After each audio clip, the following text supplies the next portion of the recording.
Yo, what's good, everybody? It's your boy Titus back with another video. First off, I just want to say thank you guys for 2,000 subscribers. We're gonna be doing something special for that, but before that, I just want to give you guys thanks before I even do something. But anyway, let's get straight into the topic of the video. So lately, I've been seeing a lot of hoopla, a lot of fuss, a lot of whatever controversy. I guess that's the word to say it. I've been seeing a lot of controversy about Plaqueboymax's vocal chain, and it's, you know, we're gonna talk about it. Now, I don't know if you guys know, but I was actually a part of Max's song wars 2 times, one in 2023 and one in 2024, like around December. Shout out to Rage, shout out to Max for giving me, you know what I'm saying, the opportunity to do that, man. That was really dope. But today we're gonna be talking about the Plaqueboymax Vocal Chain. So as you guys can see right here, we have Max's vocal chain. I got this from a video. I just basically screenshotted it. So let's run through the stuff that he has on the vocal chain. So and if you guys don't know me, let me kind of explain real quick who I am and what I do. So my name is Titus. I'm a singer, songwriter, and producer from Ames, Mississippi, and I basically produce, I engineer, I do everything when it comes to my music. I usually don't have people do my stuff, but if I do, there are people that I trust and see the vision. But so I'm saying that to say this, I kind of know what I'm talking about as far as like vocal chains and stuff like that. But anyway, let's get back to the vocal chain. Let's break it down. So the first thing we see here is we have Auto-Tune Pro standard. Everybody uses that. It's a common thing to have the auto-tune first in the vocal chain. So obviously tuning comes first. You can clean up if you want, but yeah, tuning comes first, so that's standard. He has a fruity flanger. Okay, that's interesting. But he has it turned off right here though, so I guess depending on how you feeling, he probably turn it on and off. Okay. He has a fruity metric EQ too. I said metric, but parametric, so that's basically an EQ. Any EQ works. He has that turned on. He has another fruity parametric EQ too. So, but he has it turned off. So right here is not okay. So far, the flanger that I see is a little skip. I don't really understand the flanger being there before the correction as far as like the balancing of the vocals. But to each his own, right? So I understand the 2 parametric EQs. Now that is a common move. Some people do back-to-back EQs. You might do an EQ to clean up some of the low mids, the highs, the mids. It's a standard move, right? Everybody uses an EQ. Whether you use a compressor before an EQ or EQ before a compressor, that is up to you. But in my personal preference on how I do it, I love to EQ my vocals first, kind of get it a little balanced, and then run it through a compressor, and then I'll come back and add another EQ to kind of clean up those low mids if it's a little wonky. But again, to each his own. Anyway, let's go back into his vocal chain real quick. So he has a fruity parametric EQ turned off. Now, whether that is, he might turn it on and off depending on the artist or himself, depending on how the vocals sound and stuff like that. So it probably is just a situational thing where he turns it on and off however he feels that day. That's probably what he does. But anyway, it's turned off right here. So then he has a Maximus. So basically a Maximus is from what I remember, because I remember starting out on FL Studio, I used to use Maximus a lot, but the reason why I used it was because of a de-esser. Now, I don't know why, I don't know what case that he uses it for, but in my case, I use it for a compressor. Sometimes I would use Maximus as a final stage when it comes to mastering the song in total. So again, I don't know why he's using it here. I haven't seen him open it. I don't have a video where he's opening the Maximus. I'm not sure, but if I had to guess, he's probably using it either for maybe a de-esser, maybe a compressor, because Maximus is basically, it almost works as a compressor as well. So depending on how he does it, anyway, it's there. So that's, you know, that's his vocal chain right there. Sound good. The infamous Sound Goodizer. Okay. Sound Goodizer has a hate and love relationship when it comes to the people of audio engineering, when it comes to FL. Some people love it. Some FL users love it. Some FL users hate it. Outside people, they probably hate it more than likely.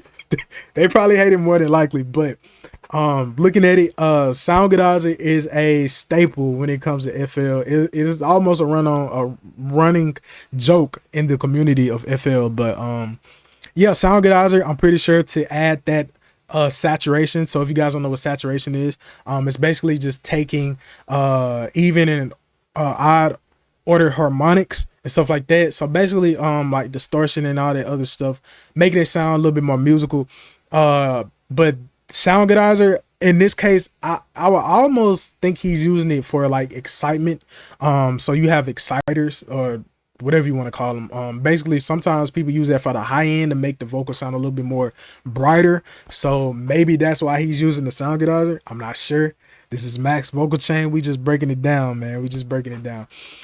He has a fruity limiter. Okay. Limiters are common on vocals sometimes if you want to cut off some of those peaks on the vocal so it can be steady, so the compressor and stuff like that won't be working on the vocals a little too much. So maybe he's using that for the peaks and stuff like that on the vocals.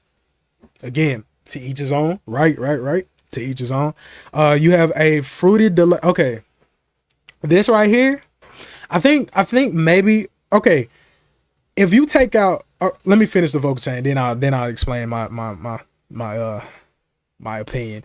But he has a fruity delay and it's turned down. Okay, so the mix knob on it is turned all the way down, so he's blending it in, so that's good. And the fruity reverb, so he's also blending that in. Okay, and then he has another fruity compressor. Well, he not another, but he has a fruity compressor. Okay, so nonetheless an interesting vocal chain, right? Most of us probably wouldn't use it, and I think a lot of professional engineers,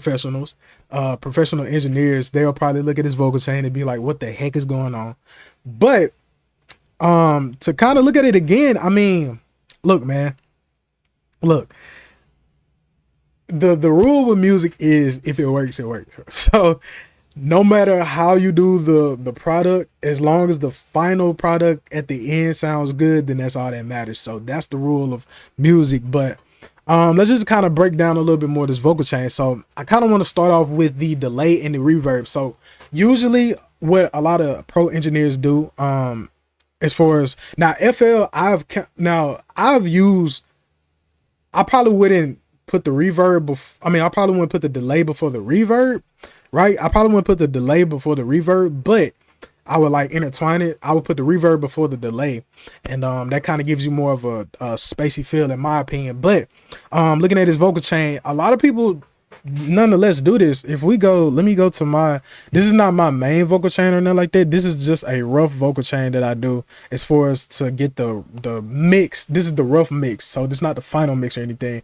But if you look at my vocal chain, auto tune, EQ to kind of, you know, take some stuff out, Pro Q to kind of dip some of that, blah blah blah, compressor and reverb, and reverb. So this is not my main vocal chain, but it is a rough mix vocal chain. So it's a rough mix to kind of get it going in a ballpark to where with the production it sounds a little bit, you know, it sounds a little bit better with the production that I'm doing. And then I'll take it to Studio One, which what I mix in, and then I'll do the mix and stuff like that. So I finish up the mix. So that's not the final mix or anything, but that's just a rough draft to get the vocals going in a way.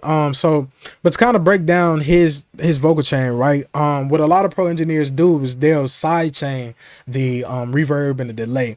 And what side chaining is basically making a whole nother track. I'll kind of break this down as simple as possible, but they kind of take a whole nother track and then they'll take the main vocal and then they'll make a copy. It's basically a copy. You're sending a copy over to the other track, and you can move this track over here and kind of adjust the levels and stuff like that to get the desired sound that you're looking for. So usually they'll take the reverb and the delay and they'll side chain it, so you have more of the dry signal and then you have the wet signal over here and stuff like that to kind of blah blah blah. So the thing with FL is that they also have, it's not a side chain, but it's kind of like a mix knob, so you can like mix between the two. So it's kind of doing the same, but the only difference is this is on the actual vocal itself. Again, I have reverb on my rough draft vocal. Like I have it on there to kind of give it a little bit more space in the vocal, and then I'll send it over and I'll do the rest of the mixing somewhere else. Again, to each his own, right? I what I don't completely understand about his vocal chain right here is the flanges. I said the flanger earlier, but this is basically what it is, a flanger, I guess you could call it. I don't really understand that being right after the auto tune. I'm not sure. I would feel like you would want to clean up the vocals first and then add effects later. But again, to each his own. If it sounds good, it sounds good. But yeah, looking at it, yeah, you have the fruity delay and the reverb before the compressor. Now, again, how I would do it if this was my vocal chain, right? If this is what I had to work with, this is how I would rearrange it. I would have auto tune, EQ, maybe another EQ to kind of finish up, cleaning up. If you want to have double EQs right there. But in my case, I'll have an EQ and then I'll have a compressor and then I'll follow it with another EQ to kind of clean up that sound, right? And then I'll probably add in a de-esser, but I'll probably do the de-essing. So I do 2 stages of de-essing on my vocal chain. I have one before I actually EQ, and then I'll have one right after the compressor, because sometimes the sibilants kind of gets accentuated a little bit more. But again, to each his own with the vocal chain. I'll probably take that Maximus out, unless he's using that for a de-esser. If he's using that for a de-esser, then that's completely fine, because they do have a de-esser setting on there. I'll take the sound goodizer out. I'm not gonna lie, I'm not a big fan of sound goodizer. I used to use it back in my early days, but then I kind of realized I didn't need it because I can achieve that sound another way, a lot more flavorful. I'll take that limiter out. I'll, depending on what I want to do with that vocal, right? Because how I do my vocals, I'll send it out and go mix it somewhere else. So depending on the type of vocal that I'm doing, I will maybe keep that delay on there in the reverb, but what I'll do is I'll switch it, and then I'll have the reverb and the delay, and then you know, yada yada yada. So, and another thing that I do is I also run double compressors as well. So again, depending on what he's using Maximus for, I'm not sure if he's using it for a compressor or a de-esser, but maybe that's his compressor right there. But anyway, again, let me kind of break this down, guys. Music is very subjective. I know a lot of pro engineers look at this and be like, what the heck is he doing, right? But you know, to each his own, right? If it sounds good, it sounds good. The only thing that matters is the music at the end. I know a lot of us get caught up in the technical side of things, and yes, there's better ways to make this vocal chain a whole lot better, right? But we kind of also get caught up in a lot of stuff. If people are enjoying making music, then you know, and if it sounds good, it sounds good. I think the gripe that some people have is that a lot of people are calling Max an engineer, and they're looking at his vocal chain and be like, I'm not gonna lie, a true engineer vocal chain does not look like that. But then again, everybody, engineers have different vocal chains. Not every vocal chain is gonna be the same.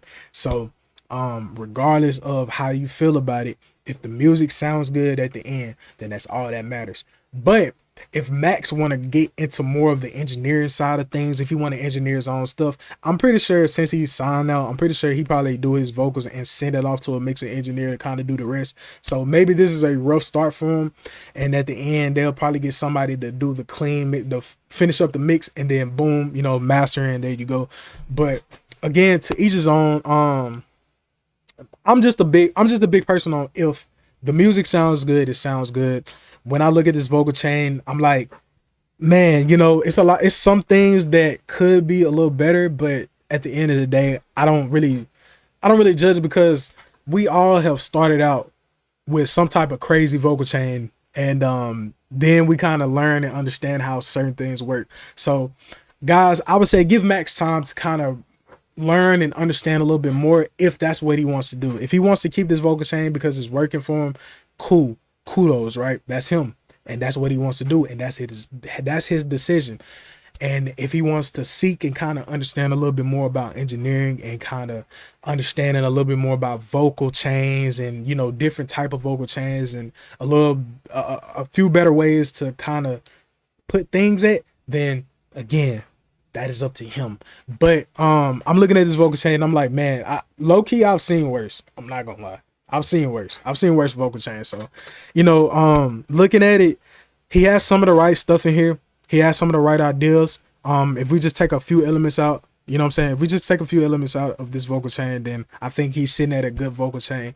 But yeah, I think, and Max, if you ever see this, which I don't know if you will, but if you ever see this, bro, keep going, man. You're doing a lot of great things. And my advice to you on this vocal chain is maybe side chain the delay and the reverb to another track, side chain the main vocal to the to another track to input the reverb and the delay on the other tracks, and then boom, you know, you set maybe take out that flanges, because I'm not really understanding unless it's like a chorus type of thing, because I used to put choruses on my vocals back in the day as a little effect that I put on my vocals and have it printed. So again, to each his own. But yeah, bro, yeah, that's the only thing that I would say about the vocal chain. You can keep the sound goodizer if that's your saturation type of thing. Keep it on there, man.